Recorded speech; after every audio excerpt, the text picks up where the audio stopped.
예, 챕터 3에서 우리가 두 번째 보려고 하는 것은 첫 번째는 이제 리더가 갑작스러운 뭐 사고라든가 혹은 뭐 질병으로 인해서 사망하는 경우. 그다음에 이제 두 번째 우리가 보고 싶은 것은 암살 시도가 있었는지, 그다음에 그 시도가 실제로 뭐 리더의 사망으로 연결되었는지. 그래서 이제 어세서네이션이 제도의 변화라든가 인스티튜션, 여기서는 이제 그 정권의 변화라고 생각하시면 됩니다. 안녕하세요. 여러분 그 얼굴 보여주시면 전 좋은 것 같아요. 인스티튜션, 제도의 변화. 여기에서는 뭐 크게 이제 우리가 제도를 독재 정권과 민주주의 정권 두 개로 구분을 할 텐데요. 독재 정권에서 민주주의 정권으로 정치 체제가 변화하는지, 아니면 정반대의 경우도 우리가 생각해 볼 수 있습니다.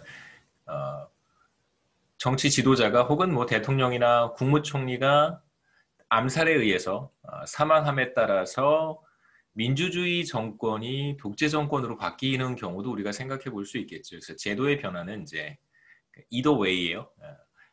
독재 정권에서 민주주의 정권으로 바뀌는지, 혹은 민주주의 정권에서 독재 정권으로 바뀌는지 변화가 나타나는가. 그다음에 이제 원은 보통 내전이라고 생각하시면 되겠습니다.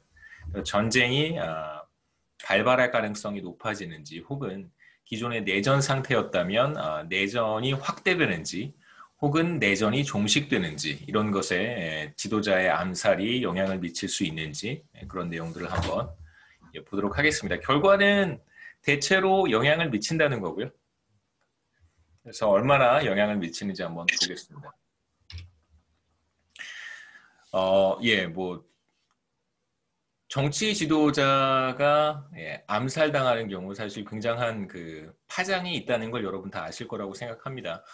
그래서 뭐 과거에 율리우스 시저부터 에이브라함 링컨까지, 그 다음에 뭐 여러분 다 어느 정도 알고 계시는 존 F 케네디, 그 다음에 이차크 라빈이라고 하는 사람도 있는데 뭐 아마 생소하실 것 같은데, 이 사람은 제 기억에 90년대 말에 그 암살당했고요.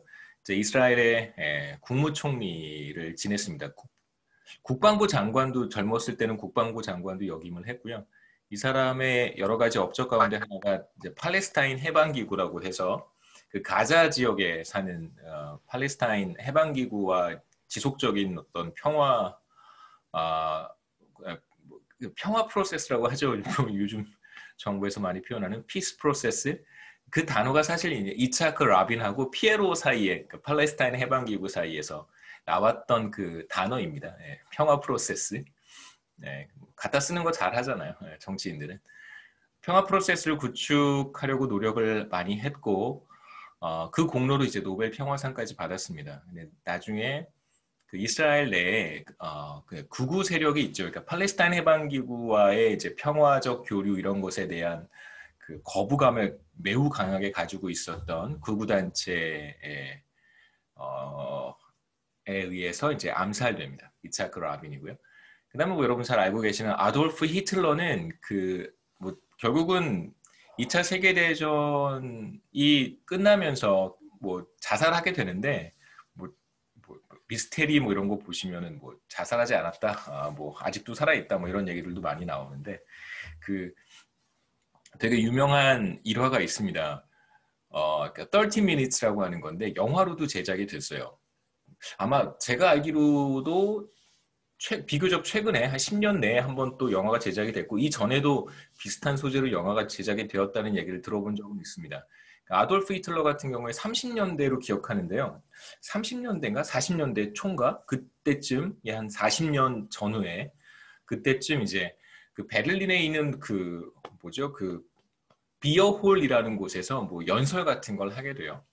뭐 추종자들이죠, 그렇죠? 그 나치 추종자들 이렇게 모여 있는, 뭐 군인들도 있고 추종자들도 있고 정치인들도 있고, 그래서 많은 사람이 모여 있는 그 비어홀에서 연설을 하게 되는데, 그 아돌프 히틀러를 죽이고 싶었던, 그러니까 암살하고 싶었던 그 어떤 사람이, 직업은 목수인데요.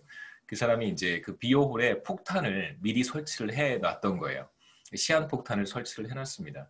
그런데 공교롭게도 그 13분 일찍, 그러니까 폭탄이 터진 시간으로부터 13분 일찍 그 베를린에 있는 비어호를 아돌프 히틀러가 떠난 거예요. 그러니까 사실은 조금 더 머물렀어야 되는데 일정으로 봤을 때 그걸 다 계산해서 이제 시한폭탄을 설치해 놨던 건데요.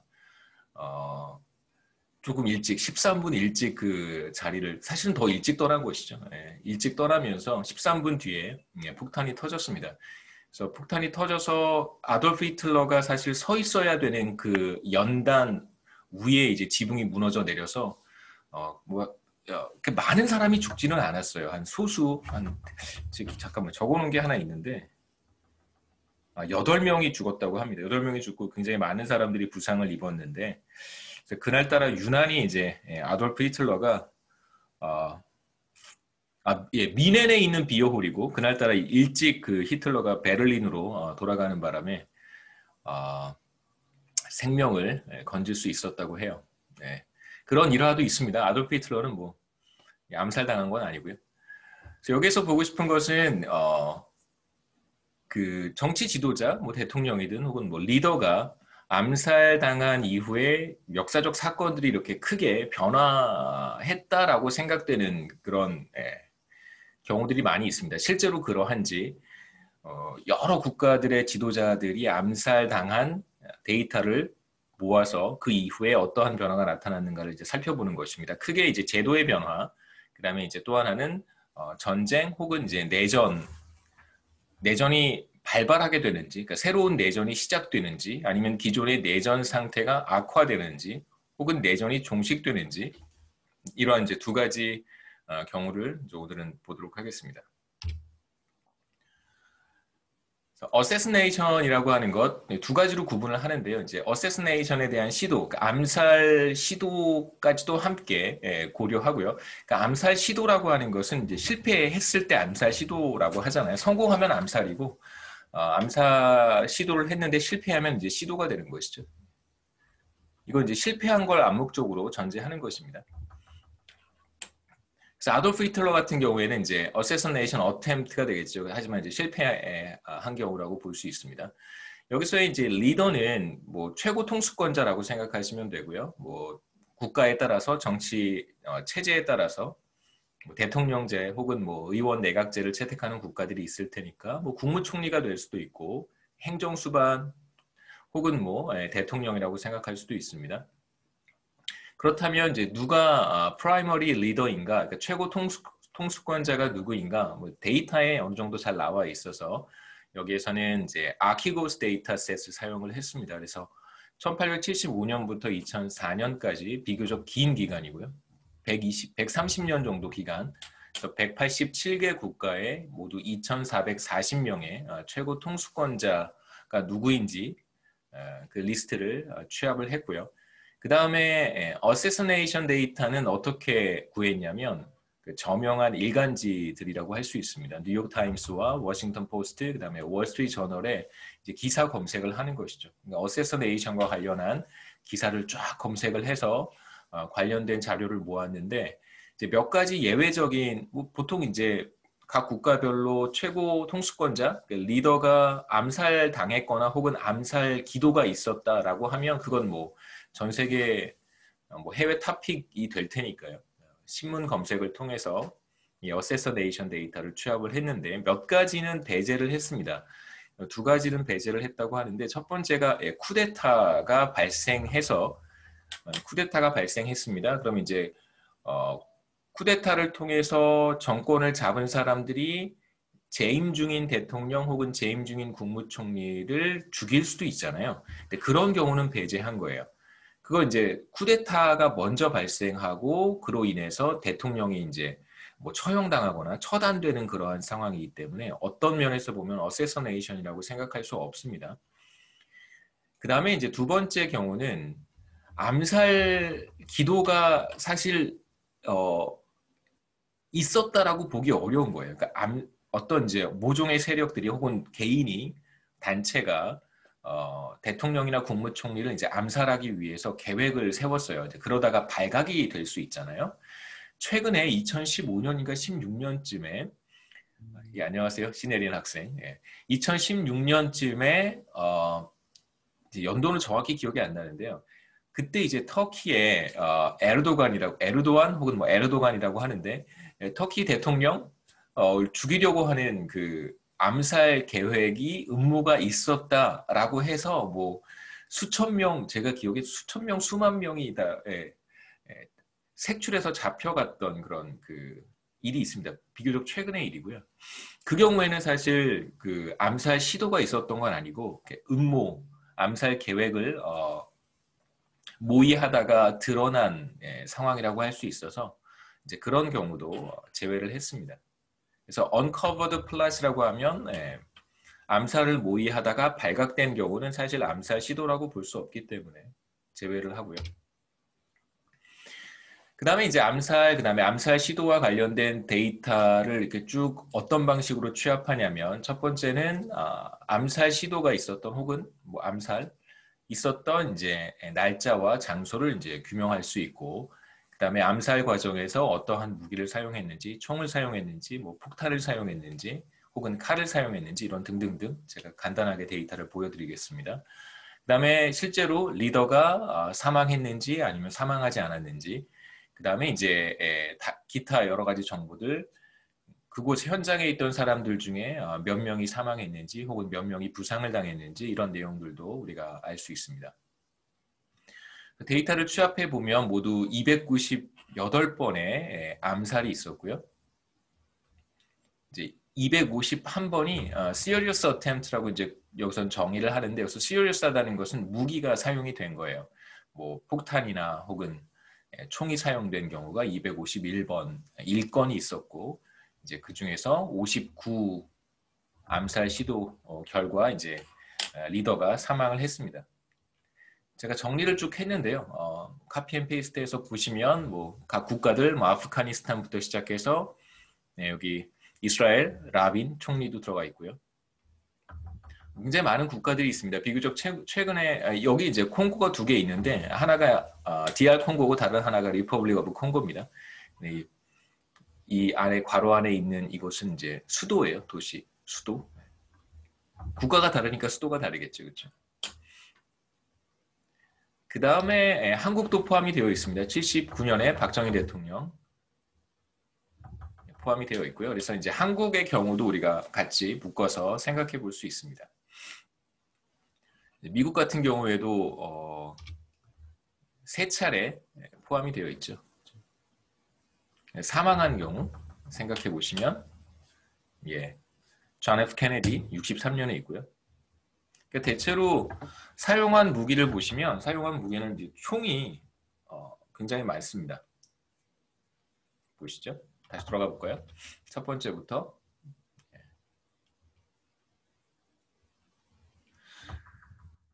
우리가 2가지 어세서네이션에 따른 정치 제도의 변화, 뭐 민주 정권으로 전환되는가, 혹은 민주주의 정권이 민주주의 정치 제도가 혹은 독재 정권으로 전환되는가, 이제 이런 내용들을 한번 보고 싶은데 여기서 민주주의와 독재를 어떻게, 그러니까 디모크라시와 오토크라시를 어떻게 이제 정의하는가, 앞서 이제 우리가 비슷한 그 변수를 한번 봤었잖아요. 여기에서는 이제 팔로티 2라고 하는 변수를 사용을 해서 팔로티 2 변수에는 이제 이 국가가 민주주의 국가인지 아니면 이제 오토크라시인지를 이제 구분을 해서 보여주니까요. 우리가 전에 이제 했던 방식, 지난 시간에 봤었던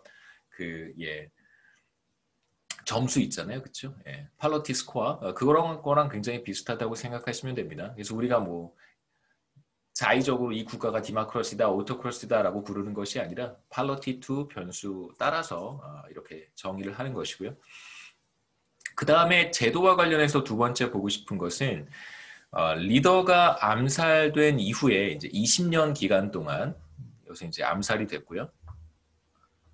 사망한 이후에 20년 기간 동안 이제 정권 교체가 이루어질 거예요. 뭐 어떤 형태로든 정권 교체가 이루어지잖아요, 그렇죠? 박정희 전 대통령이 암살당한 이후에 쿠데타가 한국 같은 경우에는 이제 쿠데타가 발발하고 그 다음에 간선제를 통해서 대통령이 선출이 되고요. 그리고 나서 이제 그 이후에 대통령 선거가 직선제로 바뀌고 그 다음에 또 이제 적법한 절차를 통해서 대통령이 선출이 되었습니다. 이제 그런 일련의 과정을 생각해 보신다면 암살 이후에 정권 교체가 법에 따라서 정상적으로 혹은 평화적으로 적법한 절차를 통해서 교체가 되는 경우들도 이제 있겠지만, 그러니까 리더가 교체되는 거죠. 그렇죠? 리더가 교체되는 경우도 있겠지만, 암살된 이후에 20년 동안 어떤 기간에는 쿠데타가 발생할 수도 있고, 또 어떤 기간에는 또 다른 암살이 이루어질 수도 있습니다. 그리고 이제 뭐 적법한 절차를 통해서 정권 교체가 리더의 교체가 이루어질 수도 있는 거겠죠. 여기에서는 20년 기간 동안 정권 교체가 이루어질 텐데, 그러니까 리더의 교체가 이루어질 텐데 그 가운데 적법하게 이루어진 정권 교체의 비율은 얼마나 될 것인가 비율로 표시를 합니다.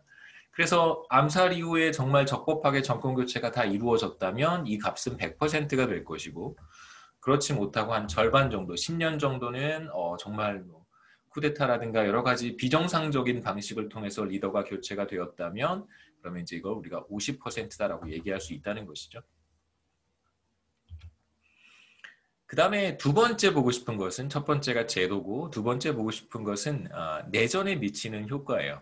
어세서네이션 이후에 이제 내전에 미치는 효과인데, 여기서도 두 가지 데이터를 이용을 해서 보도록 하겠습니다. 내전과 관련해서는 제가 뭐 다음 시간 정도에 다시 한번 또 다른 내전 주제가 있으니까요. 거기에서도 사용할 데이터겠지만 글래디치 카우 데이터셋이 있는데, 카우는 Correlates of War입니다.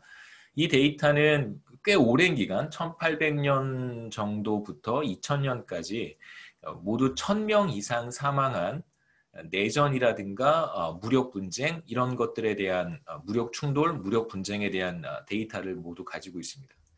1000명 이상 사망한 경우에요. 그러니까 1000명 미만으로 사망한 내전에 대한 정보는 사실 없기 때문에 어떤 면에서는 소규모 내전에 대한 정보가 누락되어 있다라고 생각해 볼 수도 있습니다. 1000명 이상 사망한 경우. 그래서 이걸 좀 보완하기 위해서 프리오 업살라 아임드 컨플릭트 데이터셋이라고 하는 것도 있는데요. 이건 이제 비교적 기간이 짧아요. 46년부터 있습니다. 다만 장점은 뭐냐면 25명 이상 사망한 모든 내전과 무력 분쟁에 대한 데이터를 다 포함하고 있어요. 그래서 여기에서는 크게 이제 이 데이터는 1000명 이상 사망한 경우에만 정보가 들어있으니까 크게 이렇게 구분을 합니다. 25명에서 999명까지 1000명이라고 하죠. 1000명까지 사망한 경우 999명입니다. 1000명 이상 사망한 경우. 그래서 이 경우에는 이제 내전의 규모가 굉장히 크다고 생각할 수 있고, 그다음에 이 경우에는 이제 내전의 규모가 상대적으로 작다고 생각할 수 있겠죠. 그래서 이 두 가지 경우를 나눠서 보도록 하겠습니다.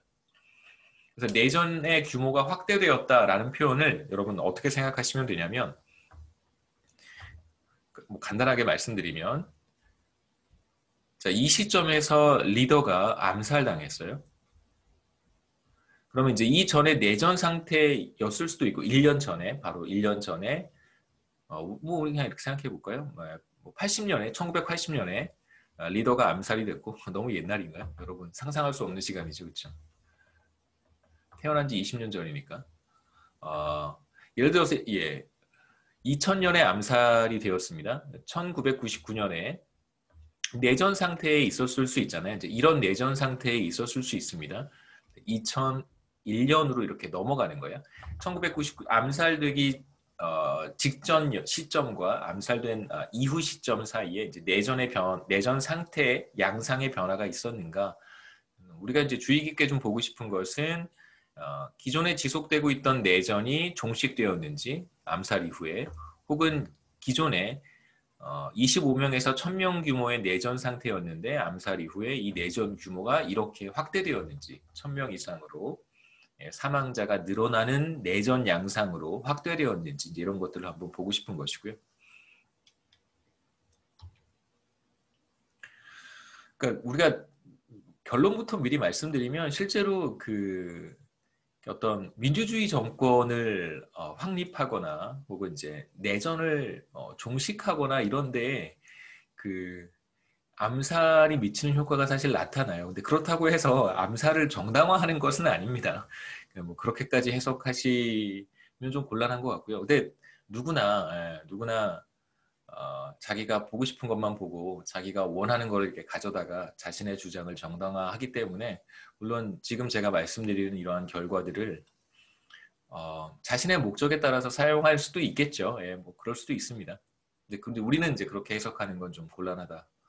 미리 말씀을 드리고요. 간단하게 이제 그 암살과 관련된 통계표를 여러분들께 보여드리면 총을 사용한 건을 사용한 assassination attempt는 이제 161번이 있었는데 전체에서 차지하는 비중은 한 55%다. 다시 말하면 암살 시도 가운데 55%가 총을 사용했다. 이렇게 해석하시면 되고요.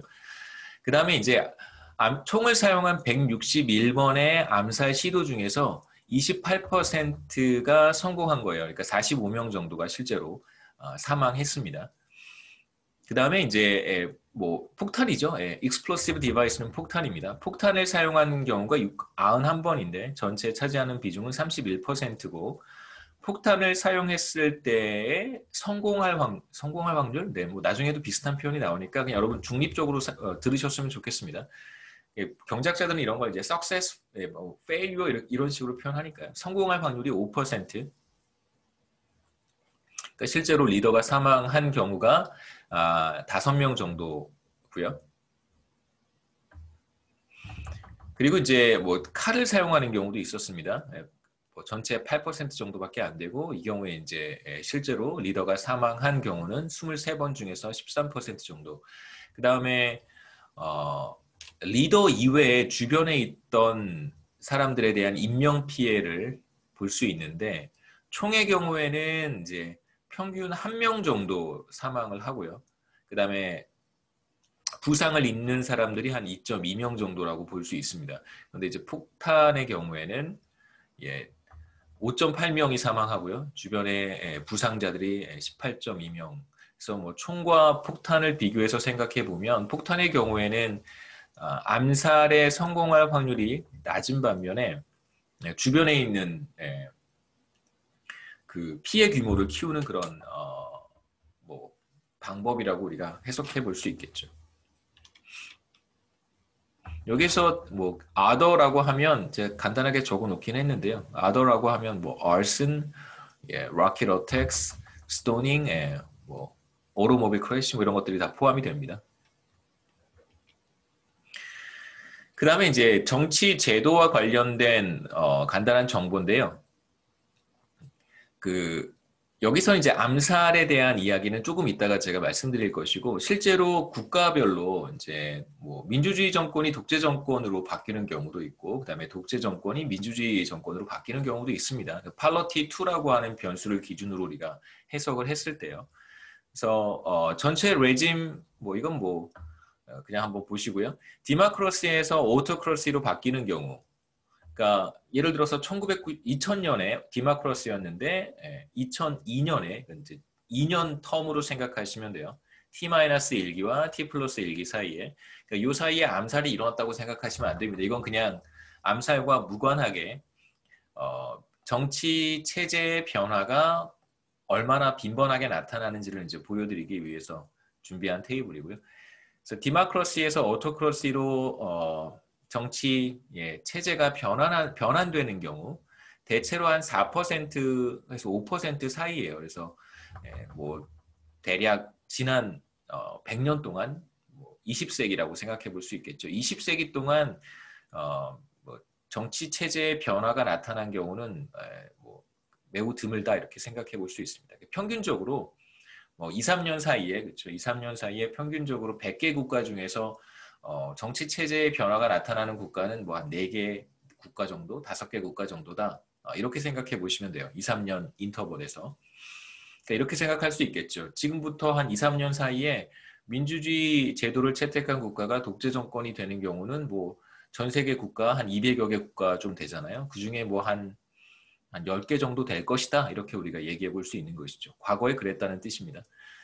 반대로 이제 오토크러시에서 디마크러시로 바뀌는 경우도 있겠죠. 그래서 1950년 이전에는 한 3% 정도였고 그 다음에 1950년 이후 50년 기간 사이에는 한 5% 정도. 그래서 제가 붉은색으로 이제 하이라이트를 했던 것은 뭐 다 아시겠지만 그 소련이 붕괴되기 시작하고 소련이 붕괴되면서 90년대 초에 다수의 이제 공산주의 국가들이 소련 연방이 해체된 이후에 뭐 정치 체제가 많이 바뀌었으니까요. 시장 경제를 도입하고 그래서 민주주의 정치 시스템을 채택하게 됩니다. 이제 그런 효과가 좀 있어서 높은 값을 갖는 거라고 생각할 수 있고요. 대체로 마찬가지입니다. 한 4% 정도. 그래서 레짐 시프트라고 하는 뭐 체제 전환이라고 할 수 있겠죠. 보통 체제 전환은 이 경우를 체제 전환이라고 많이 하고요. 그러니까 구소련 붕괴되면서 과거에 이제 공산주의 국가였던 여러 국가들이 시장 경제 체제를 채택을 하고 정치 체제에 있어서 변화가 나타나는 경우를 우리가 보통 체제 전환이라고 이야기를 하는데요. 여기서 그냥 정치 시스템의 변화 이렇게 일반적으로 표현하겠습니다. 이러한 트랜지션이 나타날 확률은 굉장히 낮다는 걸 이제 말씀드린 거고요. 그 다음에 앞서 이제 제도와 관련해서 하나 간단하게 말씀드렸던 것은 이제 암살이 있었던 이후 20년 사이에 과연 어느 정도 비율로 정권 교체가 적법하게 이루어졌는가 이런 지표를 하나 보겠다고 말씀을 드렸어요. 그래서 이건 암살과 무관한 데이터입니다. 그래서 확인해 보시면 대체로 오토크러시와 디마크러시에서 그 변화가 좀 다르게 나타나는데 이제 이후 20년 동안 과연 몇 퍼센트의 비율로 적법한 절차에 따라서 정권이 교체되었는가 전체로 보시면 디마크러시에서는 뭐 85% 정도 되죠. 그러니까 웬만해서는 정권 교체가 이상하게 이루어지지 않았던 것이고요. 대체로 평화롭게 정권 교체가 이루어졌고 오토크러시에서는 한 절반 정도만 그랬습니다. 그러니까 20년 기간 중에 한 10년 정도는 뭐 쿠데타라든가 혹은 뭐 여러 가지 비정상적인 그러니까 불법적인 방식으로 정권 교체가 있었다라고 얘기할 수 있는 것이죠. 혹시 질문 있어요? 그 다음에 내전과 관련한 데이터도 우리가 볼 필요가 있습니다. 그래서 내전의 변화 양상 첫 번째 우리가 보고 싶은 것은 이제 글래디치 카우 데이터인데 말씀드렸듯이 이 데이터는 기간은 굉장히 길어요. 1800년대부터 시작해서 내전에 대한 정보를 포함하고 있지만 문제는 뭐냐면 그 사망자가 1000명 이상인 내전에 대한 정보만을 포함하고 있습니다. 우선 이제 글래디치 카우 데이터부터 우리가 보면 인텐스 원은 여기에서 1000명 이상의 사망자가 발생한 내전이라고 생각하시면 돼요. 그러니까 1000명 이상의 사망자가 발생한 내전이 시작될 확률. 당연히 이제 2차 세계대전 기간에 확률이 더 높을 거라고 우리가 생각해 볼 수 있고 2차 세계대전 이후 1950년 이후에는 이제 그 확률이 사실 많이 떨어집니다. 대체로 이제 5.5%고요. 그 다음에 이제 인텐스 워가 끝날 확률. 인텐스 워는 말씀드렸듯이 1000명 이상의 사망자가 발생한 이제 내전이고요. 이러한 내전이 끝날 확률이 44%, 30%에서 대략 35%. 그러니까 이건 어떤 의미가 있냐면요. 대체로 이제 내전은 한 2년에서 3년이면 끝나요. 보통 다 그 정도 타임 인터벌을 갖습니다. 나중에 제가 내전 데이터 보여드리면 금방 아실 수 있어요. 물론 이제 10년, 15년씩 내전이 지속되는 경우도 있는데 대체로 봤을 때는 5년 이내에 내전이 끝나는 경우가 많기 때문에 인텐스 워가 끝날 확률 이것은 3년이잖아요. 그렇죠? T-1, T-1기의 내전 상태였었어요. 그리고 이제 보통은 2년, 3년 뒤에는 내전이 끝나기 때문에 35%로 비교적 높은 값을 갖습니다. 인텐스 워 비긴스라고 하는 게 뭘 뜻하는지 한번 제가 간단하게 적어놨으니까 참고하시고요. 네 번째는 비교적 사망자의 숫자가 적은 내전까지 포함하고 있는 데이터인데 이건 말씀드렸듯이 1946년부터 정보가 있기 때문에 뭐 규모가 비교적 작은 내전에 대한 정보를 포함하고 있어서 좋은 점이 있기도 하지만 비교적 이제 시계열이 짧다는 또 단점이 있는 거죠. 그래서 여기에서는 이제 intense war와 moderate war를 구분할 수 있습니다. intense는 이제 1000명 이상, 그 다음에 이제 moderate은 1000명 미만 이렇게 구분해서 생각해 볼 수 있어요. 그래서 뭐 intense한 뭐 내전이든 혹은 마더레이트한 내전이든 상관없이 내전이 시작될 확률은 뭐 대체로 한 7%. 그래서 이 두 값은 별 다르지 않잖아요. 46년부터 정보가 있기 때문에. 그래서 뭐 그냥 이것만 보셔도 좋겠습니다. 큰 차이가 없으니까요. 그 다음에 이제 내전이 끝날 확률, 종식될 확률 37%. 말씀드렸듯이 내전의 기간이 그렇게 길지는 않습니다. 대체로 평균적으로. 물론 굉장히 오랜 기간의 내전을 경험한 국가들도 물론 있죠. 근데 평균적으로 봤을 때 그렇게 길지는 않습니다. 빈도는 굉장히 높아요. 그러니까 내전이 굉장히 높은 빈도로 발생합니다. 70년대 특히 80년대까지 내전의 빈도가 굉장히 높고, 다만 이제 말씀드리고 싶은 것은 빈도가 높은 것이지 굉장히 평균적으로 긴 기간 동안 내전이 지속되지는 않는다는 거예요.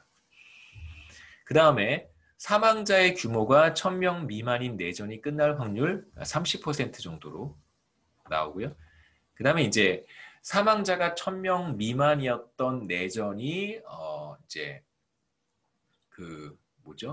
내전이 확대되는 경우, 사망자가 1000명 이상의 내전으로 확대되는 경우라고 생각할 수 있습니다. 그래서 이 경우는 한 17%.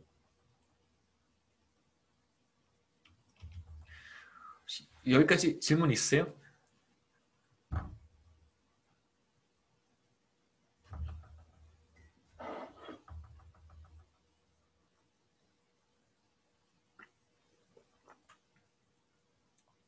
제가 간단한 회귀 분석에 대한 OLS는 여러분 다 들어보셨죠? 예. Ordinary Least Square라고 하는 것이고,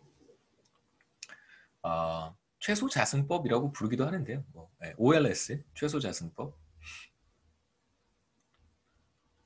OLS 회귀 분석을 한번 생각해 보려고 합니다. 뭐 그렇게 어려운 건 아니고요. 긴장하실 필요는 없을 것 같고.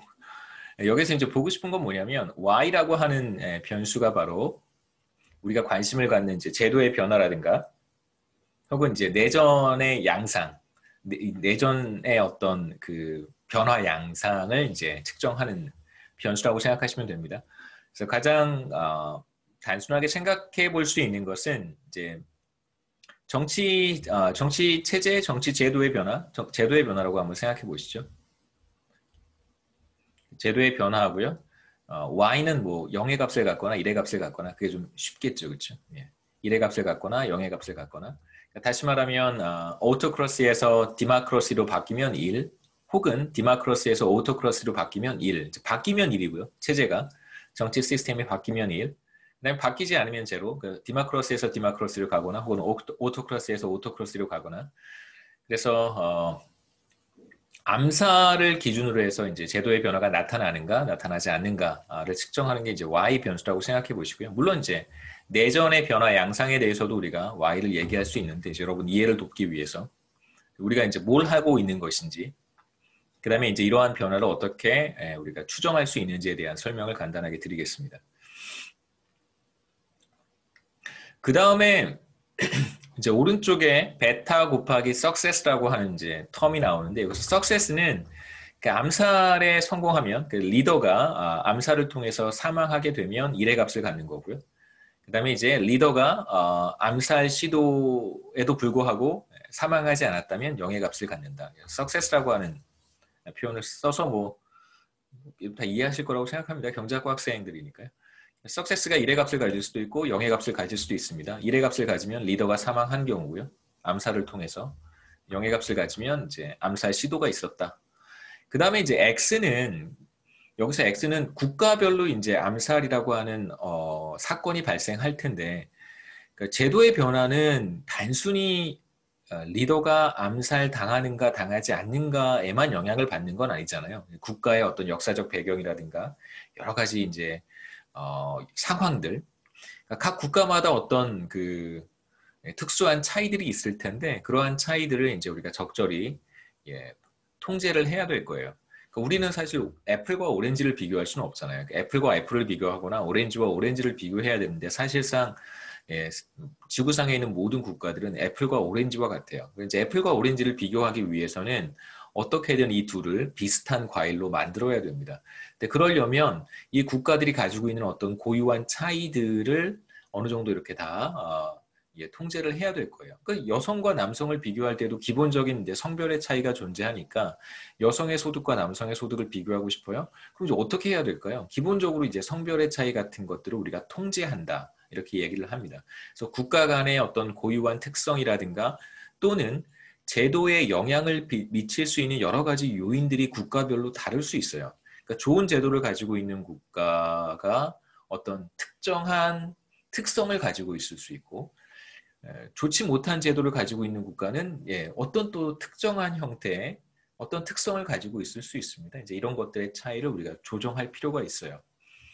그래서 차이를 조정하기 위해서 여기에 이제 우리가 통제 변수 같은 것들을 포함을 시킵니다.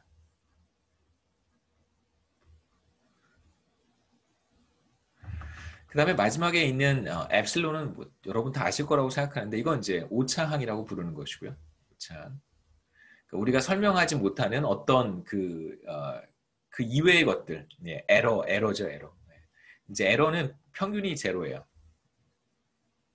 어떤 그 시스테매틱한 그런 그 차이를 만들어내지는 못합니다. 이제 오차는 제로고요.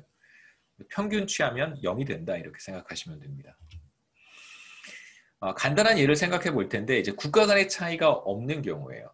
A라고 하는 국가와 이제 B라고 하는 국가를 우리가 생각해 볼 텐데 이 국가 간에 다른 특성의 차이는 없습니다. 다만 이 두 국가의 차이는 뭐에 의해서 영향을 받냐면, 그러니까 정치 체제의 변화가 뭐에 의해서만 영향을 받냐면 바로 암살에 성공했는가 성공하지 않았는가에 의해서만 이제 정치 체제의 변화가 나타난다라고 제가 가정한 거예요.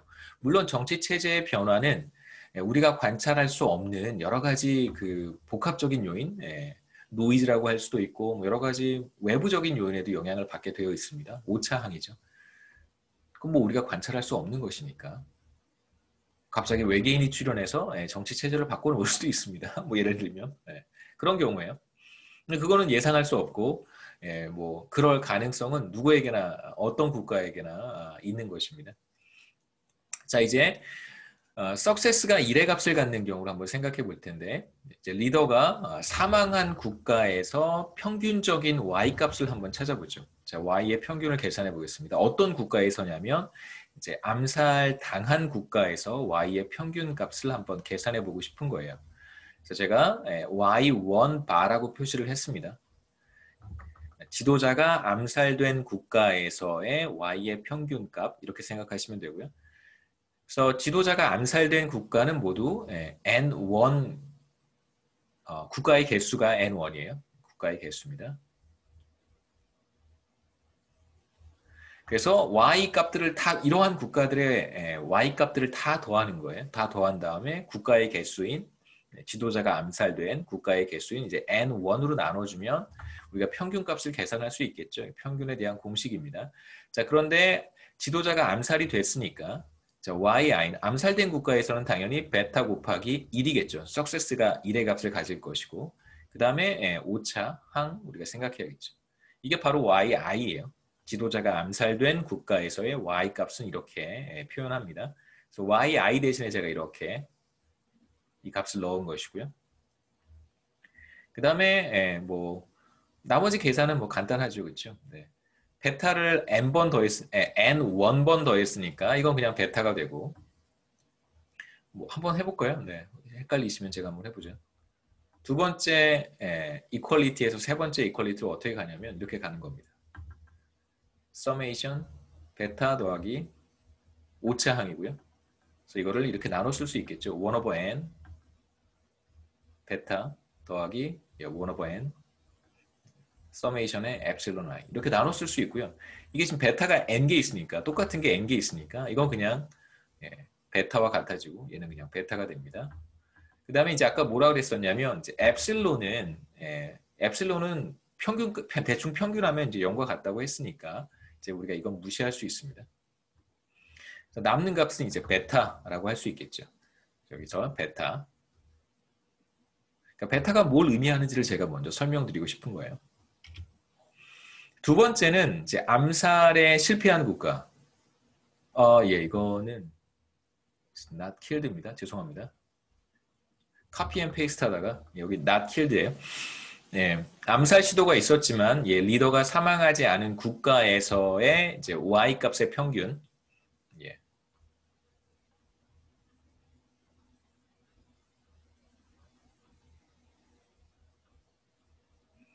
그러니까 암살 시도가 있었는데 리더가 사망하지 않은 국가에서의 이제 Y 평균입니다. 그래서 Y0라고 표시를 했고요. 마찬가지로 이러한 국가의 개수가 이제 N0가 되겠죠. 똑같은 방식으로 계산해 보는 거예요. 그러한 국가에서의 Y의 평균값은 다 더한 다음에 국가의 개수로 나누면 되고요. 여기에서 success는 제로가 되겠죠. 성공하지 못했으니까. 그래서 이 베타가 이제 사라져요. 베타 곱하기 제로는 제로니까. 남는 건 엡실론인데 엡실론은 평균값이 제로니까. 그래서 이 경우에는 이제 Y 값의 평균은 제로라고 할 수 있습니다. 평균값이 제로인 것이죠, 그렇죠?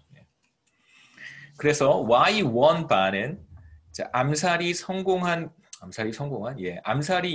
때문에 지도자가 사망한 국가에서의 평균값이고 암살 때문에 지도자가 암살이 있었음에도 지도자가 사망하지 않은 국가에서의 이제 Y의 평균값인데 이 둘의 차이가 만약에 존재한다면 이 둘의 값이 서로 다르다면 그렇다면 이제 우리는 암살이라고 하는 것이 제도 변화에 영향을 미친다라고 얘기할 수 있습니다. 네, 보시면 Y1 바는 뭐와 같았었냐면 베타와 같았었고요. 그다음에 Y0 바는 0과 같으니까 이 두 값의 차이가 결과적으로 우리가 보고 싶은 암살의 효과라고 할 수 있어요. 그래서 암살이 성공한 국가에서의 제도 변화의 평균값과 암살이 성공하지 못한 국가에서의 제도 변화의 평균값을 빼면 그렇죠? 그래서 석세스한 국가와 석세스하지 못한 국가의 평균값들의 차이를 우리가 계산해 보면 그게 바로 암살의 효과라고 부를 수 있습니다. 이걸 이제 조금 어려운 표현으로는 average treatment effect라고 해요. 처치 효과. 그러니까 마치 꼭 그 의학에서 뭐 새롭게 약을 개발을 했습니다. 혹은 뭐 백신 같은 것들을 개발을 했습니다. 그러면 이제 그 백신이 효과가 있는가 없는가 이렇게 테스트를 한단 말이에요.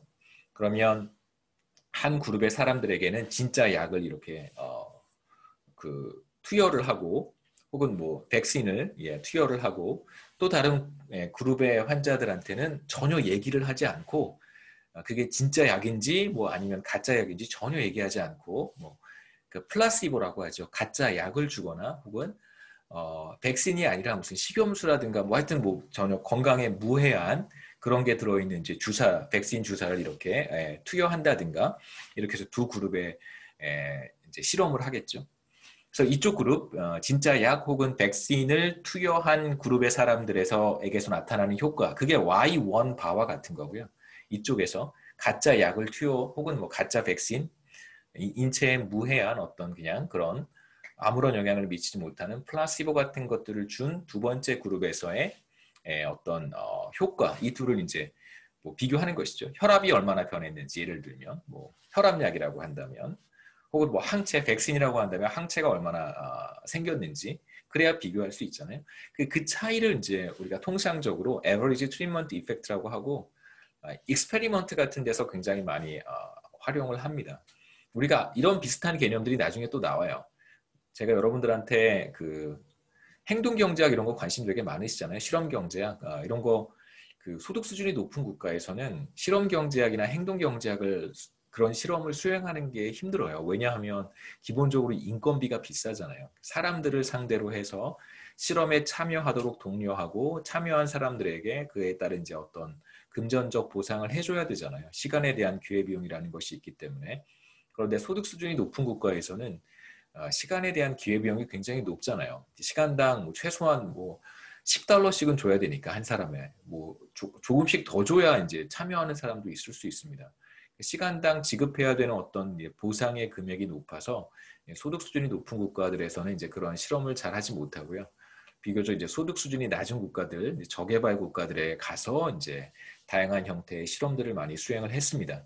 그래서 작년인가요? 그래서 뭐 그런 것에 대한 그 공로로 이제 노벨상을 받은 사람들이 예, 뭐 디벨롭먼트 이코노믹스 우리가 지금 보고 있는 이슈도 사실 많이 중복되기도 합니다. 제가 나중에 소개해 드릴 텐데 뭐 에스더 듀플로라든가 베너지 그다음에 크리머 이 세 사람 이제 디벨롭먼트 이코노믹스랑 이제 익스페리먼트 저개발 국가에서의 뭐 발전 정책 이런 것들에 대한 공로로 노벨상을 받았죠. 예, 우리가 에스더 듀플로하고 베너지 논문들도 제가 몇 개 소개해 드릴 거예요. 굉장히 재밌습니다. 예, 거기에서도 트리먼트 이펙트에 대한 이야기가 나오니까 그때 또 한번 제가 말씀을 드리죠. 여기서 우리가 보고 싶은 트리먼트 이펙트는 이제 암살에 따른 의도하지 않은 실험자가 의도하지 않은 실험의 결과라고 할 수 있습니다. 이런 거를 조금 어려운 말로는요. 이제 그 실험자가 실험을 세팅을 하고 하는 그런 실험, 연구 이런 것들은 이제 익스페리먼트라고 이야기를 하는데 여기에서는 그냥 자연적으로 실험이 된 거잖아요. 누가 의도하지 않았음에도 불구하고 암살이라고 하는 사건들이 이제 발생을 한 겁니다. 이거 이제 쿼자이 익스페리먼트라고 해요. 쿼자이 자연 실험이죠. 준 실험이라고 번역하기도 하는데 이제 쿼자이 익스페리먼트라고 이야기합니다. 저는 실험 경제학 하는 사람은 아니고요. 실험 경제학은 미국에서도 되게 좋은 학교에서만 해요. 그 돈이 되게 많아야 되니까 그러니까 펀드를 굉장히 잘 받아오는 교수들이 많은 대학은 대체로 뭐 하버드라든가 MIT라든가 뭐 스탠포드, 버클리 이런 대학에 있는 그런 교수들이 펀드를 굉장히 많이 받아오고 이제 그 경제학 뭐 이거 여담입니다만 경제학 분야에서 그 이공대들은 각 교수들이 자기 랩을 다 가지고 있잖아요. 연구실 같은 실험실 랩을 다 가지고 있습니다만 경제학과 교수들은 사회과학도 다 그렇고 뭐 인문사회과학이 다 그렇지만 랩을 가지고 있는 교수가 거의 없어요. 예. 우리가 랩이 뭐가 필요하겠어요. 자기 방에 컴퓨터만 있으면 다 우리는 할 수 있기 때문에. 근데 이제 익스페리먼트라든가 이런 이제 행동경제학, 실험경제학 이런 영역은 사실 랩이 필요하죠.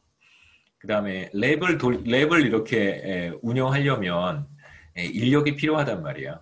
인력이 있으려면 돈이 있어야겠죠. 그렇죠? 모든 게 다 펀드로 귀결되는데 이쪽 분야를 연구하시는 분들은 기본적으로 굉장히 많은 펀드를 월드뱅크라든가 뭐 NGO, NPO 그다음에 이제 뭐 조지 클루니 같은 맷 데이먼, 뭐 조지 클루니 그다음에 디카프리오 이런 사람들이 굉장히 많이 그 도네이션을 한단 말이에요. 굉장히 멋있죠. 이분들 뭐 마크 러펠로도 마찬가지입니다만 되게 그 유명한 헐리우드의 셀럽들이 굉장히 많은 펀드를 재단에 기부를 하게 되고 그러한 기부의 이제 일부분이 뭐 지구 온난화라든가 환경 문제의 연구에도 많이 들어가지만 이쪽 저개발 국가의 디벨롭먼트 스터디에도 많이 들어갑니다. 그래서 그런 펀드를 가지고 연구를 하게 되고 그래서 랩도 운영할 수 있고 박사과정 학생들도 많이 이렇게 뭐 일종의 고용의 개념은 사실 아니고요. 이제 그쪽 분야에 관심이 있는 사람들이 가서 연구를 하는 건데 같이 이제 공동 연구를 계속 같이 하니까 랩에 있는 교수랑 같이 공동 연구를 하니까 급여의 형태로 지급하는 것이죠. 자기 논문도 쓰고 그다음에 이제 지도 교수가 진행하는 다양한 프로젝트에도 참여하고 이제 어떤 교수들은 아프리카 국가에 정기적으로 출장을 가요. 거기 가서 이제 6개월씩 6개월은 미국에 있고 6개월은 또 아프리카 케냐 이런 데 가서 또 한 살고 그런단 말이에요. 그럼 이제 따라가야 돼요. 같이 가서 이제 필드 스터디 같이 해야 되니까. 그래서 1년에 막 몇 개월씩은 전에도 이제 그런 얘기를 한 적이 있습니다. 이제 뭐 우리 논문도 그런 논문 하나 나오긴 하는데 그런 버클리에 있는 어떤 교수가 제가 제 아는 후배가 있어서 버클리에 그 사람이랑 같이 그 사람 밑에서 한번 논문 지도 받지 그랬냐라고 얘기를 했더니 형 저는 그 사람이랑 같이 논문 쓰려면 그 아프리카에 가서 한 2년 살다 와야 돼요. 저한테 그러더라고요. 그런 분야이기도 합니다.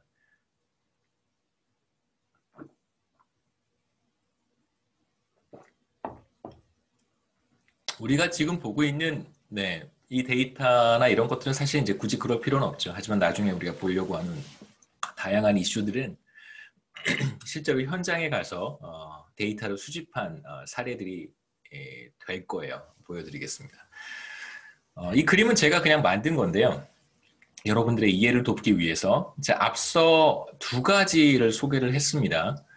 암살이 실제로 암살 때문에 리더가 사망한 경우에 제도 변화의 평균 값을 이제 Y1 바라고 제가 불렀고, 그 다음에 이제 암살 시도가 있었지만 리더가 사망하지 않은 그런 국가에서의 제도의 평균값, 제도 변화의 평균값을 제가 Y0 바라고 표현을 했어요. 그래서 이 식은 바로 그걸 의미하는 것이죠. 석세스가 1인 곳에서의 평균 Y, 그 다음에 석세스가 제로인 곳에서의 이제 평균 Y. 다시 말하면 리더가 사망했을 때의 Y의 평균 값이다 이렇게 생각하시고, 리더가 사망하지 않았을 때 시도는 있었지만 그곳에서의 평균 Y 값이다. expected value가 이제 평균을 의미하는 거니까요. 근데 이제 문제는 여기 이제 X도 들어가 있어요. 조건부 기대값이라고 하죠. 이걸 우리가.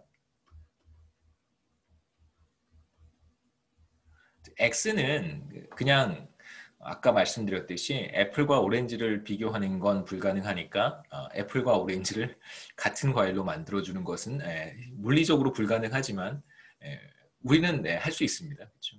애플을 또 다른 과일로 바꾸고 애플을 키위로 바꾸고 이제 오렌지도 키위로 바꾸는 거예요. 키위는 키위끼리 비교할 수 있으니까 그렇게 한번 해보겠다는 것입니다. 국가 간의 차이를 우리가 다 통제한 거예요. 그래서 이건 이제 국가 간의 차이, 제도에 영향을 미칠 수 있는 국가 간의 차이를 우리가 다 통제한 것이다. 크게 여러분 신경 쓰실 필요 없고, 의미상으로는 서로 다른 것을 비교하는 건 불가능하니까 이 둘을 우리가 비슷하게 맞춰주기 위한 하나의 테크닉이라고 생각하시면 됩니다. 결과적으로 Y1 바가 베타의 값을 갖는다는 걸 확인했고, Y0 바가 제로잖아요. 그래서 이 두 값의 차이가 바로 우리가 궁금해하는 average treatment effect 베타가 됩니다. 그래서 그림에서는 이걸 우리가 어떻게 표현할 수 있냐면 굉장히 단순해요. 데이터는 이 네 가지 값 중에 하나, 네 가지 어떤 국가에서 암살 시도가 있었으면 그 국가는 여기에 있거나 여기에 있거나 요점에 있거나 이 네 가지 점 가운데 하나에 있을 거예요. 그러니까 이제 한국의 경우를 생각해 보겠습니다. 1979년에 이제 박정희 대통령이 암살당했어요. 그러면 성공한 거란 말이에요. 석세스예요. 자, 그런데 그때 당시 한국의 정치 시스템이 그 이후에 어떻게 변화했는가? 그러니까 1978년, 79년에 암살됐으니까 1980년 이 두 시점 사이에 정치 시스템이 변했는가? 오토크라시에서 디모크라시로 갔는가? 아니면 오토크러시예요. 이때의 시점에 한국은 오토크러시로 구분을 합니다. 오토크러시에서 오토크러시로 남아 있었는가? 오토크러시에서 오토크러시로 남아 있었어요. 그러니까 한국은 지금 여기 있다고 생각하시면 돼요. 그러니까 1979년 암살이 있었을 때 한국 데이터는 이 네 가지 점 중에 어디에 들어갈까라고 하면 이제 여기에 들어간다라고 생각하시면 됩니다. 그 다음에 다른 국가들은 또 다른 모습을 갖겠죠. 국가들을 이렇게 데이터를 쫙 모아보면 여기에 있거나 여기에 있거나 여기에 있거나 여기에 있을 거예요. 다른 데에 떨어지진 않겠죠. 자, 이제 우리가 제가 데이터를 직접 보여드리지는 못하죠. 그렇죠? 제가 데이터를 갖고 있는 게 아니니까. 그냥 이런 데이터를 잘 공개하지도 않아요. 인스티튜션에 대한 이야기를 할 때는 제가 데이터를 모아서 여러분들께 그림으로 쭉 보여드렸지만 여기에서는 그냥 상상만 하시기 바랍니다. 우리가 생각해 볼 수 있는 건 뭐냐면 지도자가 암살당한 그런 국가들만, 이게 바로 그런 국가들이죠. 암살당한 국가들만 보면 우리가 어떤 상황을 예상해 볼 수 있을까요? 대체로 오토크라시에서 디모크라시로 바뀌었을 가능성이 더 높을 거예요. 그래서 제가 커다란 서클로 표현한 것은 그런 국가들이 더 많을 것이라는 겁니다. 상대적으로 오토크라시 상태로 남아있는 국가들보다는 정치 체제의 변화가 나타났을 가능성이 더 높다고 생각해 볼 수 있겠죠. 실제 데이터가. 그래서 이쪽에 제가 더 큰 동그라미를 그렸고요. 그 다음에 암살 시도가 있었지만 실패했다면, 그렇다면 오토크라시에서 디모크라시로 가는 국가들보다는 그냥 이제 독재 상태로 남아있는 국가들이 더 많았을 거라고 우리가 생각해 볼 수 있습니다. 그래서 서클을 이쪽을 조금 더 크게 그렸어요. 자, 이제 뭐 실제 데이터가 그렇지 않을 수도 있지 않습니까? 그렇지 않을 수도 있어요. 예. 여러분들께 이제 이해를 돕기 위해서 그럴 수 있지 않을까? 데이터가 이렇게 생기지 않았을까라고 말씀을 드리는 겁니다. 자, 그러면 여기만 또 한번 생각해 볼까요? 암살 시도가 있었지만 실패한 경우에 이쪽 국가들이 더 많고 이쪽 국가들은 좀 적어요. 그럼 평균값은 어디에 있을까요? 당연히 가운데에서 약간 아래쪽에 있을 거예요. 이게 평균값이 될 거예요. 그렇죠? 이렇게 우리가 평균을 계산할 수 있습니다. 예를 들면 0과 1 사이에, 그렇죠? 이쪽은 조금이고 이쪽이 많다면 평균은 1 쪽에 조금 더 가까이 있겠죠. 그게 바로 우리가 지금 이야기하고 있는 내용입니다.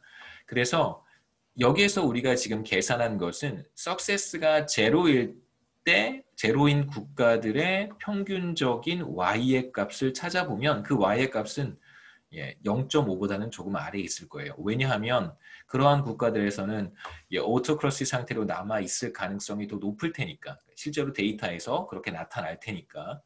그 다음에 이제 이쪽을 보시면 석세스가 1의 값을 갖는 경우에 여러분 생각해 보시죠. 이 경우에는 정치 제도의 변화가 나타난 국가들이 많을 거라고 제가 얘기를 했습니다. 그러면 0의 값을 갖는 경우는 비교적 적고 1의 값을 갖는 경우는 비교적 많으니까 평균이 1에 조금 더 가까이 가겠죠. 이게 평균값은 여기쯤 있을 거예요. 그래서 우리가 두 개의 평균값을 찾은 것입니다. 이 값은 뭐에 대응하는 거냐면 제가 붉은색으로 표시를 하죠. 네. 이 값은 뭐에 대응하는 거냐면 바로 이 값에 대응하는 거고요. 그 다음에 이 값은 뭐에 대응하는 거냐면 바로 여기에 대응하는 거예요. 그래서 두 값의 차이를 우리가 계산해 보면 이 두 값의 차이죠, 그렇죠? 이 두 값의 차이를 계산하면 우리는 바로 Average Treatment Effect라고 하는 값을 찾아낼 수 있습니다. 그래서 암살에 따른 제도 변화의 효과가 바로 이쪽 평균과 저쪽 평균의 차이가 되는 거예요. 일종의 실험이라고 생각하시면 되겠죠, 그렇죠? 가짜 약을 투여한 경우, 가짜 백신을 맞은 경우 나타나는 효과, 진짜 백신을 맞은 경우에 나타나는 효과. 그래서 이쪽 효과의 평균값과 저쪽 효과의 평균값의 차이가 바로 Average Treatment Effect라고 할 수 있습니다.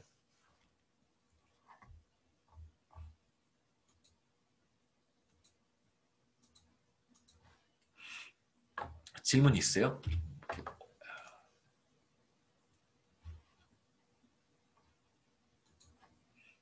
제가 여기에서 시험 문제 하나 만들어서 낼게요. 하나. 네.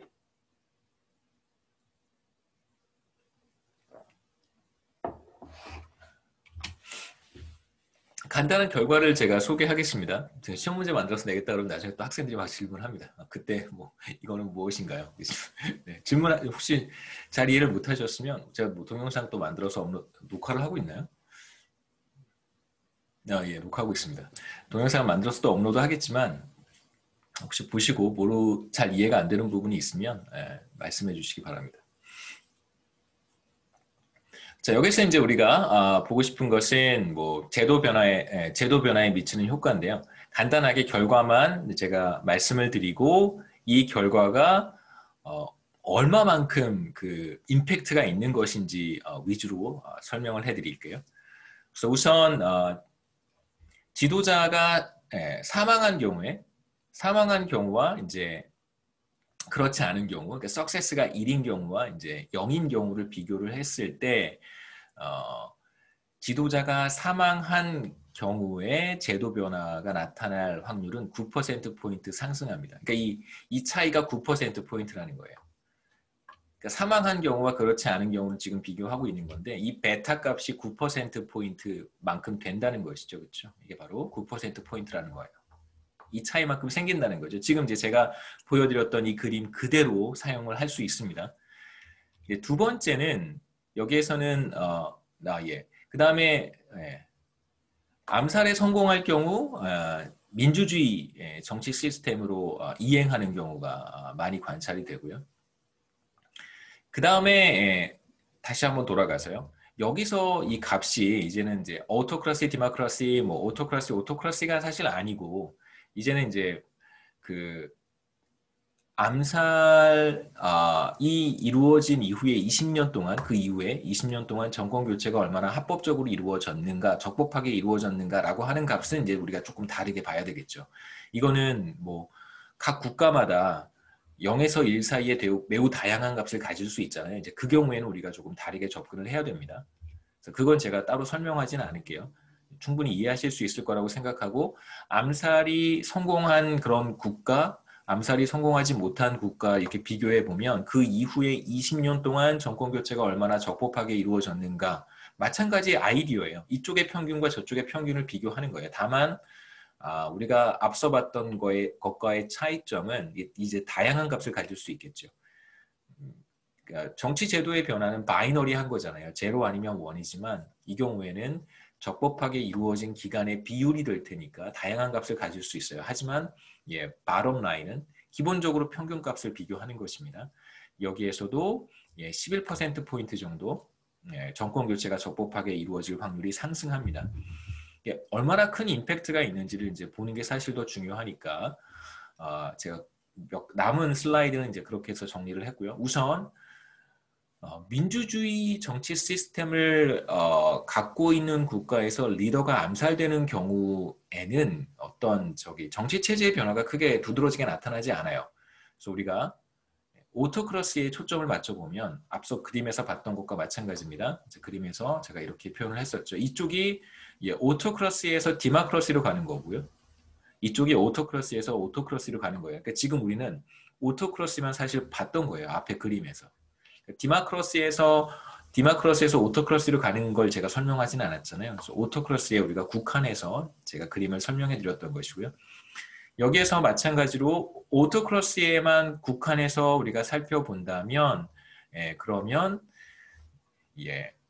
어세서네이션이 T 시점에 발생을 하고 T-1 시점에서의 그러니까 뭐 한국 생각해 보시면 되겠죠.